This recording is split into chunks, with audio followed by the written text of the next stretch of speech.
Bijouterie Santia, mividy volamena, Galerie Arena Antanmena, box 15 sy box 37.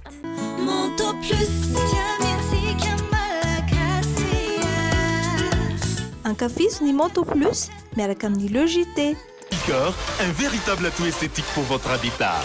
Différents colorés disponibles en magasin. Tilcor manolotra anao ny Logité. Savony Savim, vita amin'ny zava-maniry natoraly. Amin'ny vidiny 10 ariary sy 700 ariary. Savony Savim, manolotra anao ny Logité.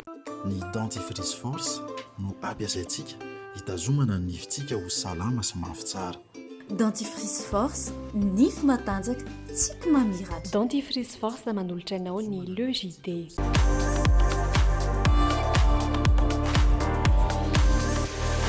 Luxor, le plaisir du confort. Telma, safidiko numéro 1 malagasy manolotra ho anao.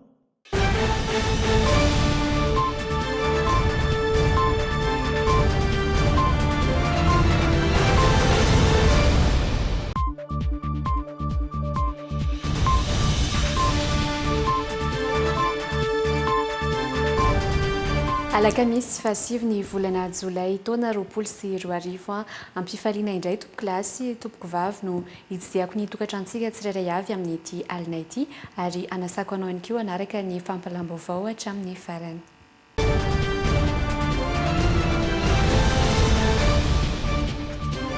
Ireo antotanisa farany izay nivoaka androany tamin'ny iray ora tolakandro no isataratsika ny Logité amin'izao alina izao satria dia niampy 8:20 indray ireo sitrana ho an'ny androany. Hatry ny omaly izany dia tafiakatra 13 sy 700 ireo marary tsy nahitana ny tsy mikaretina coronavirus intsony, izany hoe ny isan'ireo sitrany coronavirus teto Madagasikara izay notsaboina tany an-trano avokoa ny ankamaroan'izy ireo. Na izany aza nefa dia niampy 700 kosa ny vaovao nitondra ny tsy mikaretina izay avy eto Antananarivo avokoa. Mamitina antsika ny antsipriana izay antotanisa nivoaka androany izay ity fanadihadiana nataony Andry Andriamasy sika sambola manana ity. 17 izay tao anatin'ny 2 andro nisan'ireo olona sitrana. Ny ampy 720 indray izany androany raha nisy 770 omaly. Saika olona nanaraka fitsaboana tany an-trano ny ankamaroan'izy ireo izay teto Antananarivo sy tany Antsinanana avokoa. Raha araka ny fanazavana eto ny profesora Volontina Anta dia tsy voatery miandry ireo fitiliana roa farany ireo olona tsy maneho soritra aretina no ambara fa sitrana. Testé positif izy hita atao anatin'ilay tenentsika isan'andro hoe toy izao indray ny isan'ireo tranga vaovao dia ao anatin'ireny tranga vaovao ireny zany dia misy ireo tsy misy soritra aretina.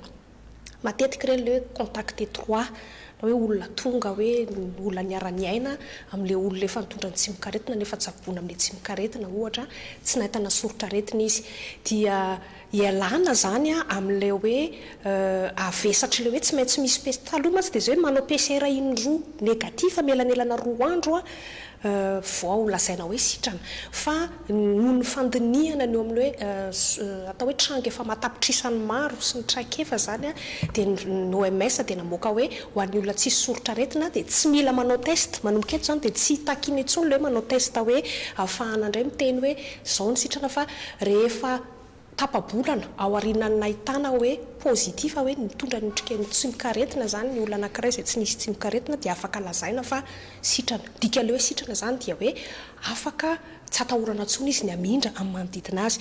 Izany nefa tsy midika hoe ireo olona lazaina fa sitrana soamatsara hoe dia anaoko totoindray hoe tsy mila manao masaka tsoko efa tsy mamindra tsony tsy mila manao fa mitoy ny fanajanan'ny fepetra tsy akanavaka na iza fa ho an'ireo misy soritra aretina kosa ary zareo raha milasa no OMS na dia forme grave ary dia ho an'ilay misy soritra aretina indray zany dia tsy maintsy raha maso farafahakeliny eo amin'ny 10 andro eo dia tsy maintsy misy 3 andro farafahakeliny tsy misy soritra aretina intsony. Zany hoe raha atao tsotsotra dia hoe 10 andro ao aorianan'ny etombohan'ny soritra aretina teo amin'ilay olona zany dia ampiny eo amin'ny 3 andro eo efa tsisy soritra aretina intsony dia izay izy dia afaka tenenina hoe sitrana. Ny ampy 700 kosa ireo olona vaovao vao marina fa mitondra ny tsy mikaretina coronavirus. Vokatra amin'ny fitiliana ireo singa tenevina Institut Pasteur de Madagascar sy ny laboratoire ny Achera ary ny ELA 2M izy ireo.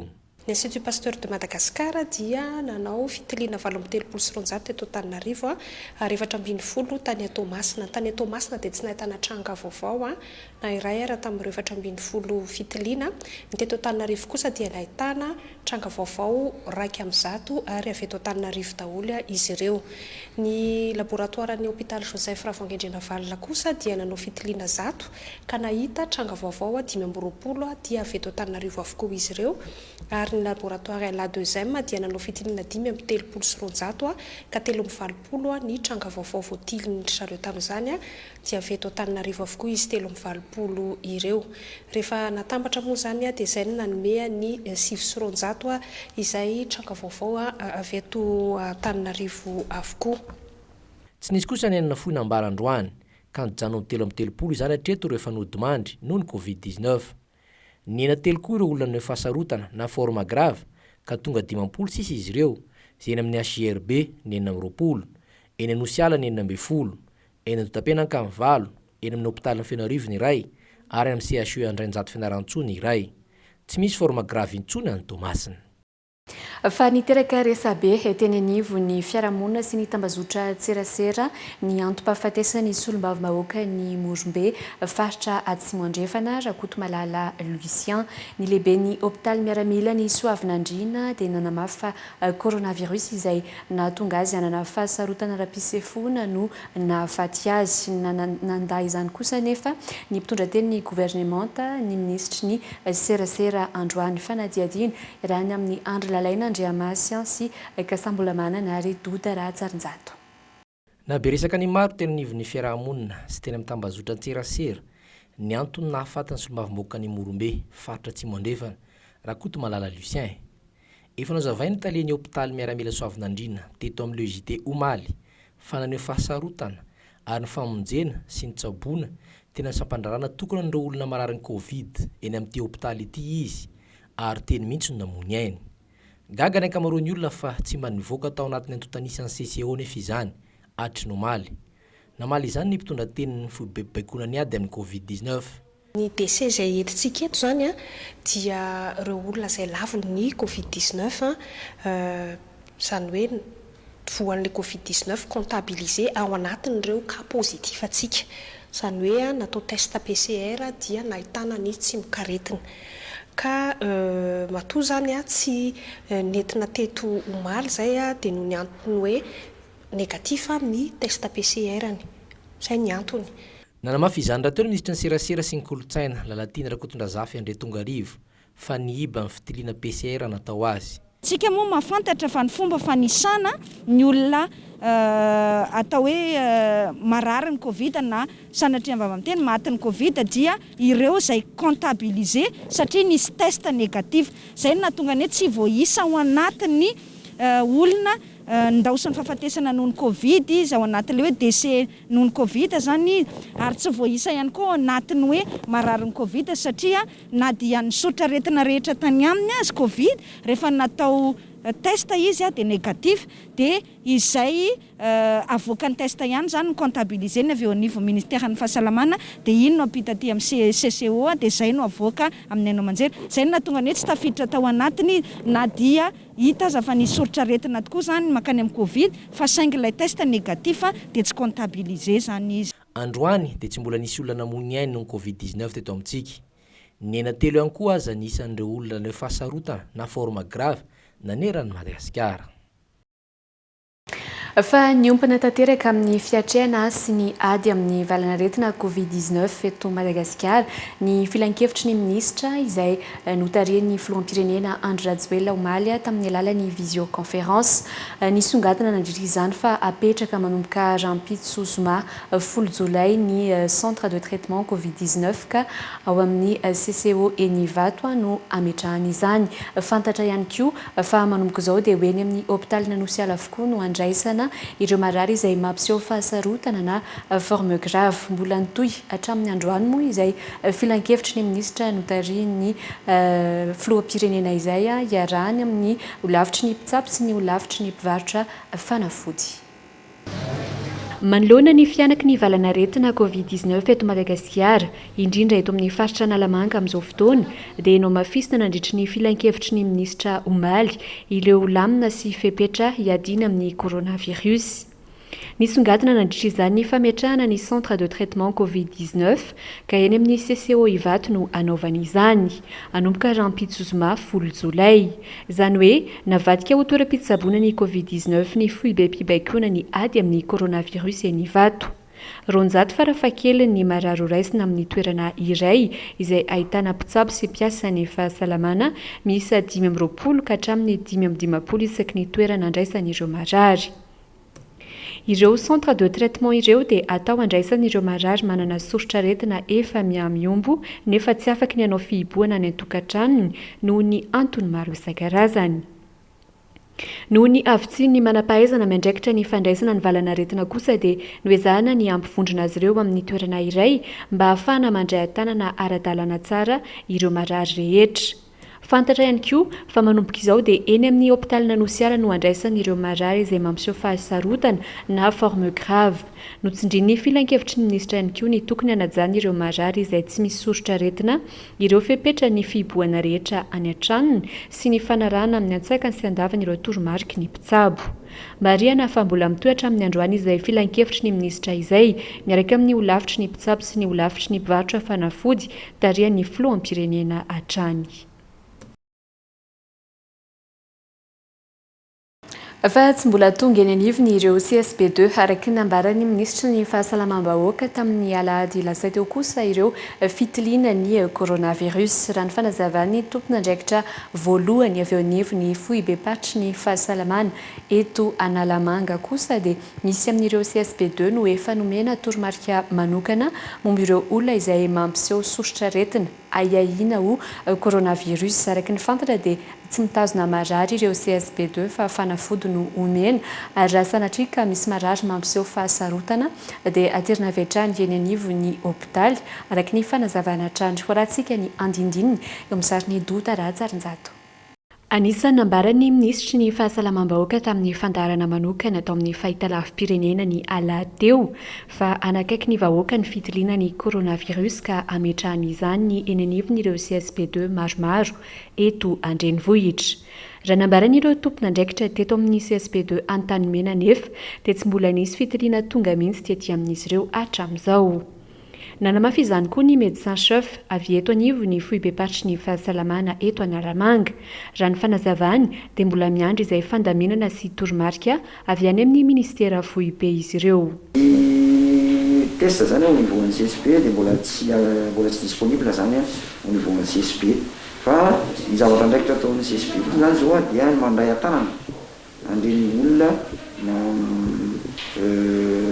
atao amin'ny teny frantsay hoe cas suspect. Le olona mampiseho endrika mampiseho sotraretina manakaikikaiky an'ireny le sotraretina lazantsika amin'ity hoe coronavirus amin'izao fotoana izao ity fa ny resaka test zany aloha dia tsisy test voan'ny CSP2 hatramin'izao. Raha ny fanazavany tompon'andraikitra voalohany avy eto anivony foibe-patry ny fahasalamana eto Analamanga ihany dia misy amin'ireo CSP2 no efa nomena toromarika manokana momba ireo olona mampiseho sorotraretina aiahina ho coronavirus. Tsy mitazona marary kosa nefa ireo CSP fa fanafody no omena. Raha sanatria ka misy mampiseho fahasarotana dia tsy maintsy alefa avy hatrany any amin'ny hôpitaly ilay marary. Zany ny CSP2 eritreretina handray an'ireo cas suspect ireo zany aloha hatreto dia CSP2 Mahamasina, CSP2 Anosipatrana, CSP2 Ambohimanarina, CSP2 Antanimena, ny CSP2 Isotro Central, CSP2 Amboniloha, CSP2 Analamahitsy ary ny CSP2 Ambonipo. Ireo zany no voatendry aloha anao tanteraka izay fandraisan-tanana ireo olona mitondra ny mampiseho sorotraretina. Ankoatra ny fanafody dia fantatra fa omena CVO sy izay fitsaboana sahazazy ireo marary mampiseho sorotraretina tonga eny anivon'ireo CSP2 mba hisorohana ny forme grave araky ny tapaka nandritra ny filan-kevitry ny minisitra Omaly. fa nambarany fahitalavitra iray any Côte d'Ivoire ny tsy fahombiaza ny Covid organique izay vokatra avy eto Madagasikara. Nilaza izy ireo fa voamaika miamianaka ny tsy mikaretina coronavirus eto an-toerana nefa voalaza fa natao iadina amin'izany ity tambavy Covid organique ity. Nanamafy kosa nefa tetsy andan'izay ny ministry ny serasera nandritry ny fizarana tambavy CVO ho an'ireo mponina teny amin'ny boriboritany voalohany sy fahadimy androany fa mahomby tanteraka ny tambavy CVO ary efa betsaka no efa sitrana tamin'izany. Aina Rabarso sy Misara Zafinjatovo. Ny 2024 no namoaka ofisialy ny tambavy CVO i Madagasikara ary nampafantatra izany eran'ny Afrika sy izao tontolo izao mba hiadina amin'ny valana aretina Covid-19. Ankehitriny anefa miamianaka eto Madagasikara ny tsy mikaretina ka naneho ny fomba fijeriny ry zareo ivorianina ary nilaza fa tsy mahomby ny Covid organique. On le disait dans les titres, Madagascar retourne au confinement. La capitale Antananarivo et ses environs font face à un regain de contamination au Covid-19. Alors qu'il y a quelques mois, le président Andry Rajoelina annonçait avoir trouvé un remède à base d'artémisia, le Covid organique. Et pour en parler, Sando Dambélé. D'abord, le Covid organique est un remède traditionnel amélioré à base de chloroquine, mais qui n'a pas été certifié par l'OMS et par l'Académie nationale de médecine en France. Donc, il y avait encore des réserves sur ce remède. Et nous avions vu que ce remède-là n'a pas été efficace. Donc, c'est ce qui explique le confinement de la capitale. Tetsy ankilany kosa nanazava ny ministry ny serasera fa tsy mbola nisy pirofo afana milaza ny tsy fahombiazan'ny tambavy CVO. Ny mifanohitra amin'izany no misy pirofon'izany ireo efa sitrana maro be izay ny ankamaroany dia nitsabo tena tamin'ny CVO avokoa no amafisiny fa ireo rehetra efa ndaosy ny fahafatesana noho ity tsy mikaretina coronavirus ity teto Madagasikara dia ireo tsy afaka nampiasa ny tambavy CVO noho ny fisian'ny aretina mitaiza toy ny diabeta, tositra sy ny aretin'ny vo. Tsotra fotsiny ny zavatra hita dia teto Madagasikara ny ankamaroan'ireo nanaiky handray ny CVO amin'ny fitsaboana dia tsy sitrana zany ary tsy ndaosy ny fahafatesany. Zay ny voalohany indrindra. Ny zavatra hita raha ny données aloha zany hatreto dia ireo ndaosy ny fahafatesana noho ny Covid dia manana aretina hafa zany. Efa nazavaintsika ihany iny hoe misy aretina mitaiza tahaka ny diabète, tahaka ny hypertension, tahaka ny insuffisance rénale. Reny zany tsy afaka nandray ny CVO dia fitsaboana hafa natao taminy io motsitsika ny mandahatra fa Andriamanitra dia tsy tana zany ny ainy. Na izany zany kosa atreto tsisy mbola afaka milaza mihitsy fa tsy mandaitra izay fitsaboana CVO zay ary efa betsaka ny mijoro vavolombelona fa na ny soroka zao dia afaka mijoro vavolombelona fa ny soroka tamin'ny CVO mbola tsy vo mihitsy na dia zay fifampikasokasohana maro zay aza sy ny ataontsika hoe ny exposena zany amin'ny risque samihafa fa mitandry tena tao anatiny izay fisotroana ny CVO zay dia mbola tsy marary aloha hatreto. Nanomboka androany ihany koa ny fizarana CVO manerana ireo boriboritany eto Antananarivo sy ny famindrahana fanafody isan-tokantrano. Natomboka teny amin'ny boriboritany voalohany sy fahadimy izany satria araka ny voalaza hatreto dia ireo no toerana nahitana ny fiparitahan'ny valana aretina be indrindra eto amin'ny faritra Analamanga. Fa malaza ho tsy manara-dalàna amin'izao fotoan'izao ireo fiara-pitatitr'entana manoloana ny fepetra fihiboana nanomboka tamin'ny alatsinainy teo. Nanambara kosa nefa ireo mpitondrentana eny amin'ny kianjan'ny Maki fa manaja tanteraka ireo fepetra izay napetraky ny tompon'andraikitra izy ireo olona roa sy entana tanterina ihany ahazo sazy. Faran'izay enjana kosa izay mbola mini mandika ireo lany efa napetraka mikasika izay fiara-pitatitr'entana izay raha nambara ny ministry ny fitaterana Androany. Aina Barso sy Misara Zafinjatovo. Nanambara fa manaja ny fepetra napetraka ireo fiara mpitondra entana eny amin'ny kianjan'ny Maki. Mpamily sy mpamily mpanampy ihany no voalaza fa mahazo mandeha mivoaka ny faritra miaraka amin'ireo entana. Lavin'izy ireo araka izany ny filazana fa mitondra olon-tsotra antsokosoko any anaty entana izy ireo.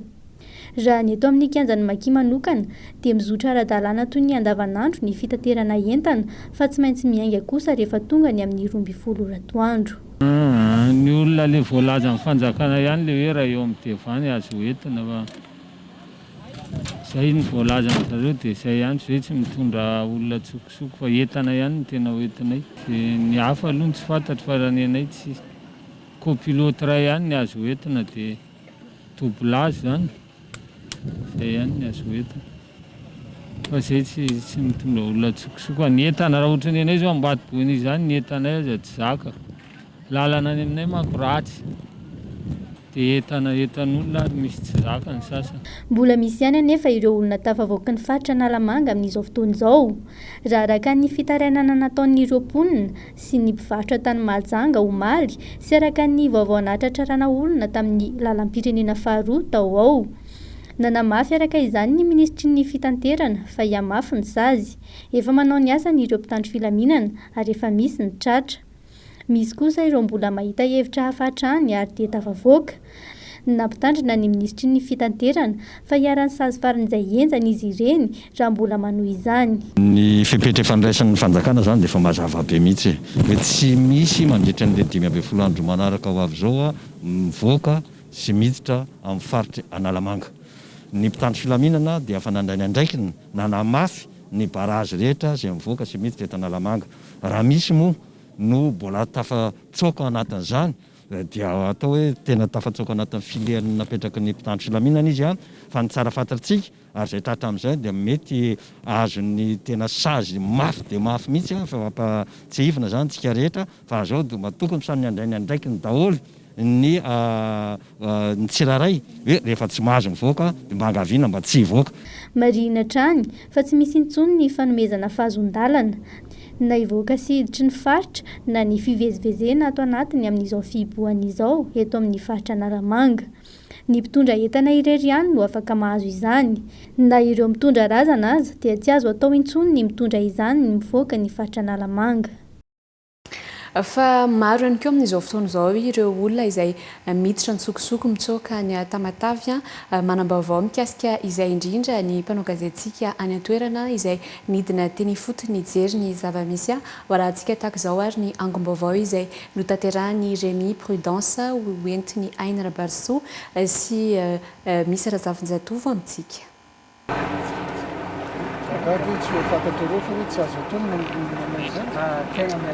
Tonga nijery ireo fiara-pitatitr'olona izay manao zotra suburbaine, ireo lehiben'ny mpitandro filaminana niaraka tamin'ireo filohan'ny kooperativa sy ireo tompon'andraikitra avy amin'ny ATT Toamasina androany maraina.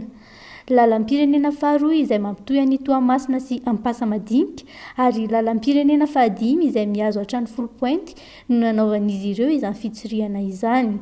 Tsy fanajana fepetra trano no tsikaritra treto. Io moa zany araky ny asan'ny mpitandro filaminana dia miaro ny vahoaka sy ny fananany ary ny androm-panjakana. Ao anatin'izay moa zany mbola anatin'ny amena antsika ara-pahasalamana dia misy ny toromarika izay nomeny filoham-pirenena Andry Rajoelina sy ny Premier ministre Antsay Christian. Ny lidera zany ty Antsehatra izahay manamarina ny fampiarana ny fepetra rehetra mahakasika izay dia indrindra amin'ny fifamoivoizana zany. Ny tany amin'ny lalam-pirenena fahadimy manokana voafetra olona 10 ihany no ao anaty fiara mba hampiana ny fifampikasoana. Mbola misy ihany anefa ireo fiara mitondra mihoatra izany ka voatery tsy maintsy nampidinina ireo mpandeha. Nosaziana sy nitazomina kosa ireo fiara.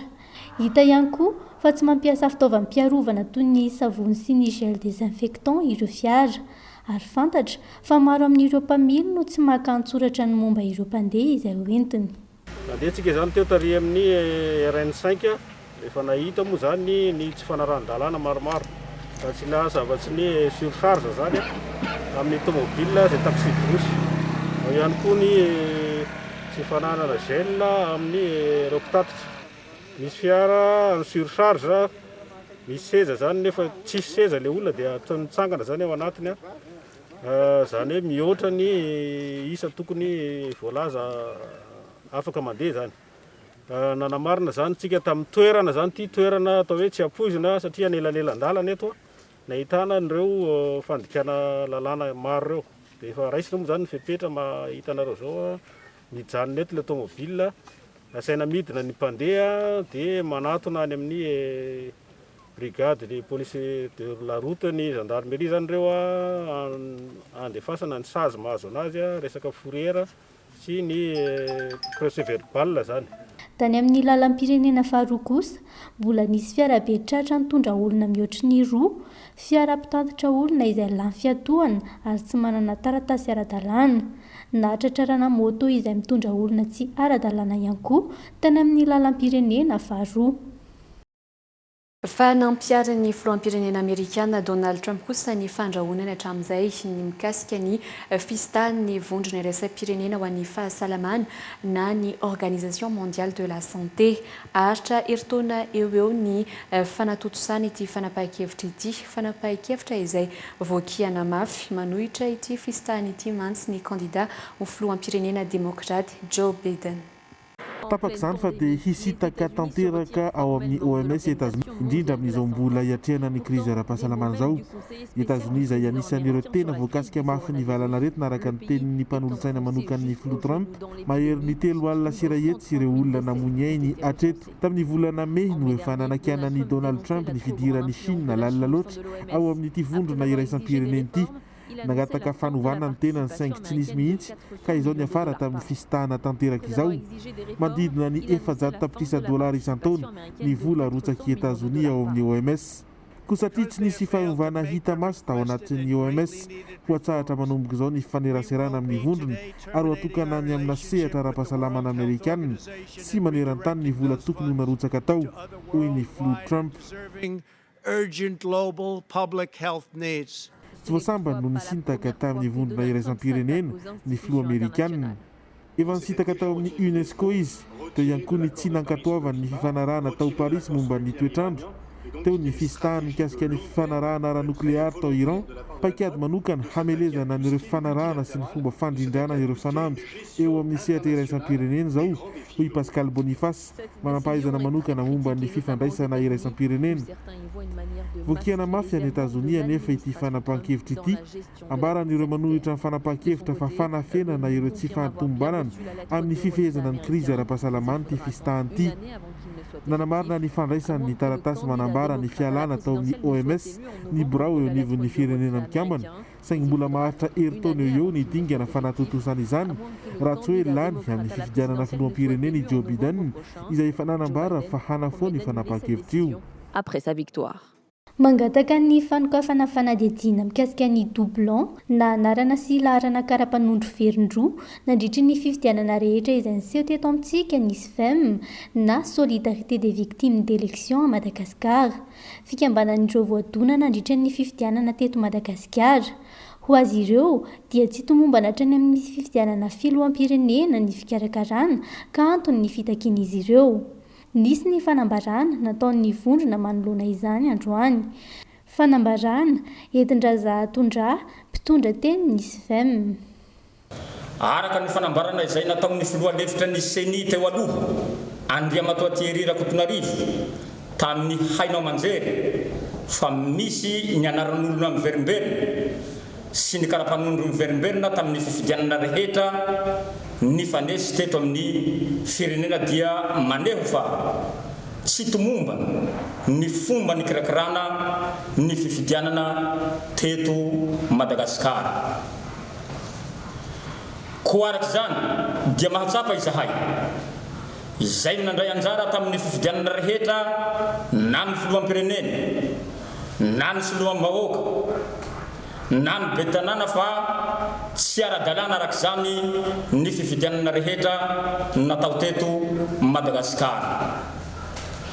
Koa ankehitriny dia mitaky fanadihadiana farany izay hainga izahay ny mahakasika ny fifidianana izay natao teto amin'ny firenena ho an'ireo sehatra rehetra tokony hanao an'izany fanadihadiana izany.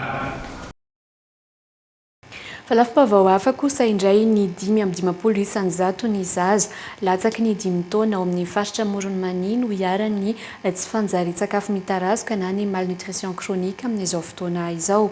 Antony maro no mahatonga izany raha ny fanazavan'ny tompon'andraikitra manoloana izay zava-misy izay kosa dia notanterahana androany fanaovan-tsony mikasika ireo tetikasa iadina amin'izay tsy fanjari-tsakafo any amin'ny faritra Moronmani izay.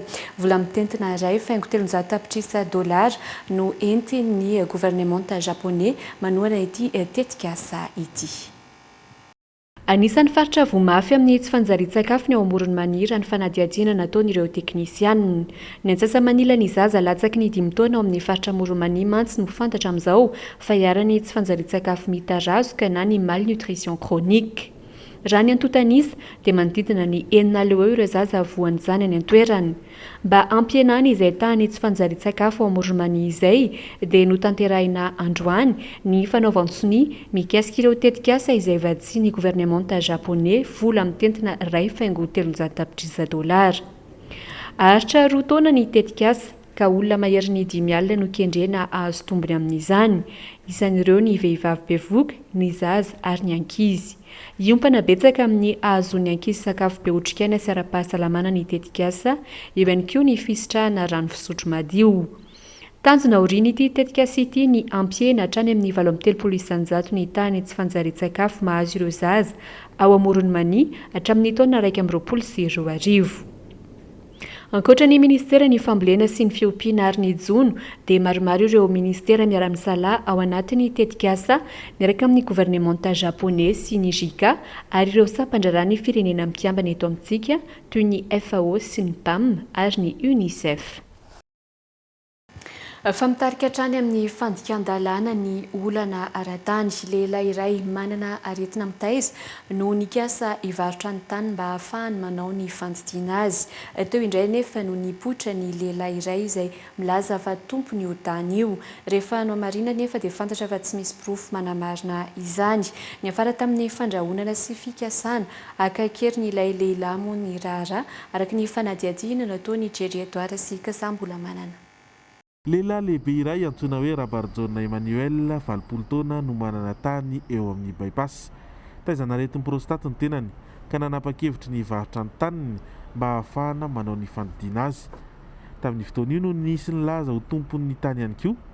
Ho fanamarinan'izany dia nisy ny edidina avoakiny teo anivon'ny fitsarana manome alalana mivady tany hisava ny taratasy rehetra natao amin'ny bureau fokotany natao amin'ny bureau fananan-tany. Rehefa tonga tao amin'ny fokotany ny vady-tany dia nanao valiteny toy izao ny tompon'andraikitra. Voamarina ao anaty boky fa tsy tamin'ny andro nitondrako ny boriboritany commune Antanety kely. Manoloana izany nefa dia mbola nitady ny fomba hakana io tany io ireo olona ankilany ka nanao ny fomba rehetra. Ny zoma lasa teo rehefa handeha hamangin'izana ny narary teny amin'ny 17 hektara eny ity rangavy lehibe ity dia tonga avy hatrany ny fiara 4x4 iray nanao anteriny tena niaraka tamin'ny zanany 3 hafa. Mila mamono ny acte de vente ny tany miankina amin'ny ralivy io ianao raha tsy izany ianao tonga dia samborinay. Tsy nanaiky niditra tao anefa ilay lehilahy fa ny zanany roa no nampidirin'izy ireo tao. Fiarakaretsaka iray avy eo no naky ilay lehilahy lehibe sy ny zanany ray hafa ka irony antsoina hoe gros bras irony no nanery azy ireo hiditra indray. Olona gros bras be no anana dia hoe midira anao ato anatin'ity taxi ity. Ao tsika miaraka ato. Dia jereko le tao anatin'ilay taxi olona tsy fantatro zavatra tsy fantatro mihitsy mba gros bras izy. Dia ny zavatra tao anatin'ny eritreritro dia atao mikidina pinina mihitsy dia any angamba no tereny. Ary dia tena mitombona mihitsy nefa ny eritreritro amin'izany satria ny antony dia izao. Efa ay le olona le tena tompon'io zavatra io tsy miaraka tamin'ireo teo fa efa miandry Rainosy. Efa misy torana andrasany any Anosy. Any zany ny teteny hitondrana azy zany tany. Izany efa tsy nananina mihitsy fa tonga dia niakatra ambonin'ny bus aho dia naraka le kialakely zokon'le any dia hoe aizinareo zao matsin'le kialakely telefony any. Dia tsy hitako mihitsy dadabe izy mandaika koa le kialakely satria mba matahotra. Nentin'izy ireo teny Anosy avy eo ny zanak'ity lehilahy lehibe ity ka noteren'izy ireo mba hanery ny dadabeany hanao sony taratasy fanafoanana ilay fividianana tany nataony na ilay hoe annulation de l'achat de terrain. Heverin'ny fianakaviana fa fomba azahoana mora ny tany izany. rehefa nilaza nefa ireo ankizy fa tsy mahatapa-kevitra dia nioentin'izy ireo teny amin'ny tranon'ilay rangabe indray mba hanery azy. Ty ilay antso ty anefa noho ny aretina nahazo azy dia tsy nahatsiaro tena avy hatrany vantany vao tonga tao an-trano. Mitaraina noho ny antso-dray mahazo azy ny tenany. Iny fandrehona aseho ny taratasy ny azy nefa tsy esehony zany any dia efa profo zany zao arahana hatrany amin'ny domaine dia mbola tsy misy profo mazava mihitsy mahazy an'izy noho izany dia mitaraina aho hoe ity zavatra ty tsy atao vitavita foana ity satria mahatoky ny fitondrana amin'izao fotoana izao aho. Manao antsoava amin'ny fitondram-panjakana mba hijerena akaiky ity raharaha ity ny lehilahy, indrindra fa ny tompon'andraikitra ny zandarmeriam-pirenena izay toerana ny asany hatramin'ny 7 taonany hatramin'ny fotoana ny sotrondo ronono. Hamafisiny fa mba hahafahany mitsabo tena no antony hamarotana io tany io, saingy tsy maintsy atao ny fikarakarana rehetra mialohan'ny fivarotana izany. Ny ena hotely Rivo Ariary ny vidin'ny rano-dabiera amina tavoahangy 520 centilitatra. Ny fienany tatao-ketra alaina amin'ny labiera no antony izany, sady ny fanandrify ihany koa tamin'ny fankalazana ny 10 taona niverenany fahaleovantenany Madagasikara rahateo. No tanana ho tokana ihany koa ny vidin'ireo vokatra sy tara rehetra manerana ny nosy. Mitatitra ny andindininy izay amintsika Andralaina Andriamasy Kasambola manana. Nankataovina antemero rotonta ny fanenana ny tatao-ketra ho an'ny labiera eto Madagasikara. Ny marimarina koa dia nolan'ny antemeram-pirenena sy antemeran-doolona ny famerenana amin'ny teo aloha ny tatao-ketra alaina amin'ny labiera. Noho io vokatra tsara io sady ao anatin'ny fiarahan'ny THB mankalaza ny vahoaka malagasy ny tsingerin-taona 40 ny verenana fahaleovantena dia nampidinina hotely Rivo Ariary ny vidina ranon-dabiera amina tavoahangy 520 centilitatra. Satria maro no nangataka azy ary afaka tanterahana izy ankehitriny dia midina hotely Rivo Ariary ny vidin'ny THB amin'ny tavoahangy 520 centilitatra manerana ny nosy. Izany hoe na eto Antananarivo na any Toliara na any Majunga ny mpanjifa dia mitovy ny vidy afaka hanjifany an'ity vokatra anankiray ity. Izany dia afaka notanterahana noho ny fanitsiana izay natao mahakasika ny aba momba ny labiera zany izay nolaniny ny antemeram-pirenena tamin'ny herinandro lasa iny. Vaka ny voalany zany izay fanitsiana izay dia tonga dia nampiarina amin'ny vidin'ny THB eto an-tsena zany ahafahan'ireo mpanjifa misitraka an'izay fanitsiana izay eny an-tsena amin'ny andavanandro. Ankoatra ny fanjifana ny vita malagasy dia tanjo ihany koa ny tovim-mpanjifa tsy hankanavaka manerana ny nosy. Fa nody mandry vokatry ny olan'ny foro tany Abidjan omaly tolakandro kosa ny Prime Ministre ivoiriana Amadou Gon Coulibaly.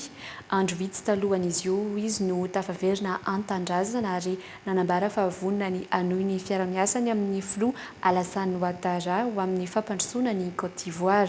Voatendro candidat ho filoha am-pirenena ihany koa izy araka ity tadi-baovao entiny Andralaina Andriamasy Kasambola manana ity. Ny roa Jolay lasa teo ity sary ity fiverenan'nga Amadou Gon Coulibaly, Prime Ministre ivoiriana rehefa avy nitsabo tena tao anatin'ny 2 volana tany Frantsa. Notsinaina makotrokotroka izy tamin'izany. Fotoana izay nambarany Prime Ministre Côte d'Ivoire ny afaliany fa taferina tanindrazana sy hiariasy indray amin'ilay namany Alassane Ouattara filoha ivoiriana. Nga Majesté raha araka ny narana fiantso azy dia nilaza tamin'izay fa vonona handray ny toerana maha Prime Ministre azy indray ary vonona io candidat ho filoham-pirenena ihany koa. Tafaverina ao handray ny toerako eto anila amin'ny filoham-pirenena mba hanatanteraka ny fampandrosoana amin'ny firenentsika dia i Côte d'Ivoire. Naberesaka mihitsy ny tsy fahitana ny Amadou Gon Coulibaly. Ny Roumé tao anatin'ny valinaretina Covid-19 mihitsy no nanangy ao amin'ny Frantsa ity Prime Ministre ivoiriana 20 taona ity. Nahitra hôpitaly tamin'ny Frantsa izy taorian'izay noho ny fanaraha-maso ny fandidiana fo izay natao azy 20 taona lasa zay. Ny telo maritsa lasa teo ny fizy noho nitendreny vondrona ny toko politika maromaro na RHGP ho candidat ho fidina amin'ny filoham-pirenena andimy any Alassane Ouattara. Amadou Gon Coulibaly dia niaraka tamiko foana nandritry ny adina trenay. Mihoatra noho ny mpiara-miasa izy amiko, manoatra noho ny rahalahy, zanaka mihitsy izy. Eo anatrehany Alassane Ouattara dia isan'ny roa andiana tanora afaka andimby amin'ny tontolo politika Amadou Gon Coulibaly. Enjenery izy ny tapa-kevitra na politika. Teraka teo ny fianakaviana antonontonony avy amin'ny taranak'ireo vahiny nono na tany Korogo any avaratry Côte d'Ivoire Amadou Gon Coulibaly. Efa be ny tanàna sy olo-mavamboaka tany mitoerana io ny rainy ary natetika ny voatendro minisitra ka isan'izany ny tamin'ny gouvernementan firaisan-pirenena nandry ny fitondrany Laurent Gbagbo. Ny volana janoary 7 no voatendro prime ministre Amadou Gon Coulibaly izay nidika avy hatrany fahatanakavanany Alassane Ouattara. Ndaosy fahafatesana tampoka omaly any Fizy no ny olona fo izay efa nitsaboana sy nadidiana azy tamin'ny Frantsa. Tsy manam-pandimby eo amin'ny setrany politika izany amin'izao fotoana Ingia Alassane Ouattara. Premier ministre et donc bras droit officiel d'Alassane Ouattara.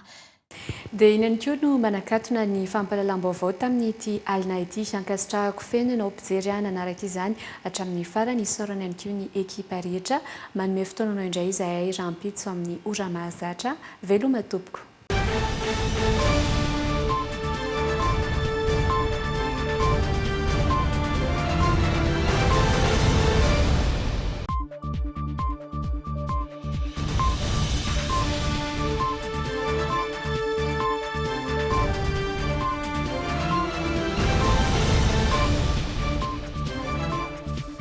Telma, safidiko numéro 1 malagasy manolotra ho anao.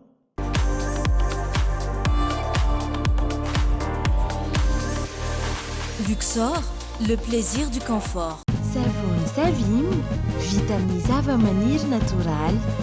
Amin'ny vidiny 500 ariary sy 700 ariary. Savony Savim, nanolotra anao teo ny LEJT. Bijouterie Santia, mividy volamena. Galerie Arena Antanmen, box 15 si box 37. Ny dentifrice force no ampiasaintsika hitazomana ny nifintsika ho salama sy mafy tsara. Dentifrice force, nify matanjaka, tsika mamiratra. Dentifrice force nanolotra anao ny LEJT. Monto plus, tiamitsika malagasy. Ankafiziny Monto plus, miaraka amin'ny LEJT. Picor, un véritable atout esthétique pour votre habitat. Différents colorés disponibles en magasin. Tilcor manolotra anao ny LEJT.